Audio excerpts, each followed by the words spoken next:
Hi friends, welcome back to colours of rainbow cooking and craft. నేను మీ అర్చన. ఈరోజు ఎంతో టేస్టీగా ఉండే చిట్టి పునుకులు, అలానే మనకి చాలా క్రిస్పీగా ఉండే పునుకుల్ని ఎలా తయారు చేసుకోవాలో చూసేద్దాం.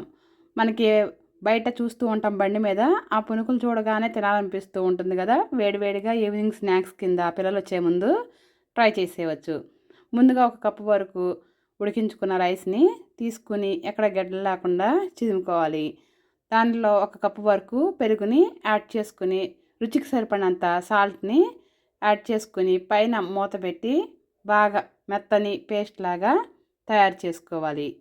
ఇవి కాస్త మనకి చాలా ఫైన్గా పేస్ట్ లాగా తయారైతే మనం పునుకు వేసుకున్నప్పుడు చాలా గుల్లగా కూడా వస్తుంది.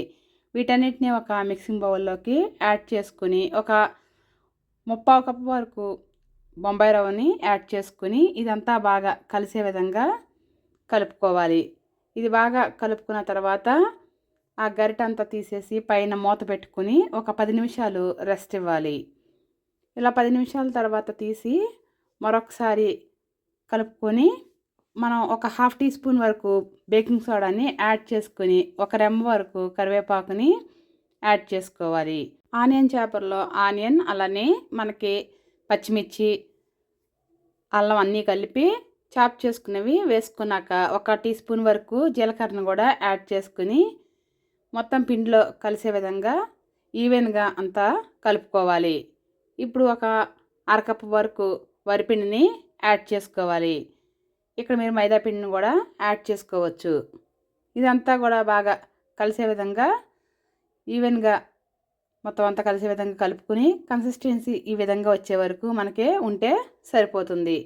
ఇప్పుడు స్టవ్ ఆన్ చేసి కడాయి పెట్టుకుని డీప్ ఫ్రైకి సరిపడా ఆయిల్ని వేసుకుని అది బాగా కాగిన తర్వాత చిట్టి చిట్టి పునుకుల్ని మనం వేళ్లతో ఇలా నిదానంగా రౌండ్గా తీసుకుని వేసుకుంటే మనకి చక్కగా అన్నీ కూడా రౌండ్గా పునుకులు చాలా బాగా వస్తాయి. వీటన్నిటిని కూడా మీడియం టు హై ఫ్లేమ్లో పెట్టుకుని ఫ్రై చేసుకోవడం, మొత్తం అంతా అలా చేసుకోవడం వల్ల చక్కగా ఫ్రై అయ్యి మనకి చాలా గుల్లగా కూడా వస్తాయి.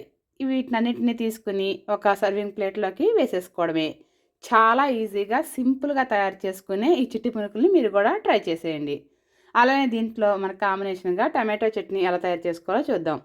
ప్యాన్ పెట్టుకుని ఆయిల్ వేసుకుని 4-5 పచ్చిమిర్చిని కూడా వేసుకుని వీటిని బాగా ఫ్రై చేసుకున్నాక ఒక 2-3 టమాటోస్ని బాగా ఫ్రై చేసుకుని ఒక 2 ఇంచెస్ వరకు చింతపండుని యాడ్ చేసుకుని మరి కాసేపు ఫ్రై చేసుకోండి.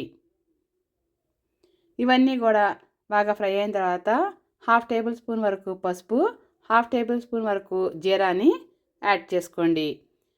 ఇప్పుడు 4-5 రెమ్మలు వెల్లుల్లి గర్భాలని వేసుకుని మరి కాసేపు ఫ్రై చేసుకొని టేస్ట్కి సరిపడినంత సాల్ట్ని వేసుకుని ఇవన్నీ కూడా బాగా దగ్గరికి వచ్చే వరకు బాగా మగ్గించుకుని ఒక రెమ్మ వరకు కరివేపాకం కూడా యాడ్ చేసుకోవాలి.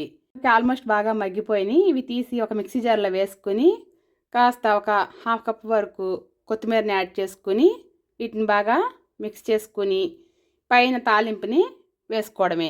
చాలా సింపుల్గా ఉండే టమాటో చట్నీ ఈ చిట్టి పునుకుల్లోకి మంచి కాంబినేషన్గా ఎంతో రుచిగా ఉంటాయి. మీరు కూడా ట్రై చేసేయండి. మరి నా ఛానల్ని లైక్ చేసి, షేర్ చేసి, సబ్స్క్రైబ్ చేయటం మర్చిపోవద్దు.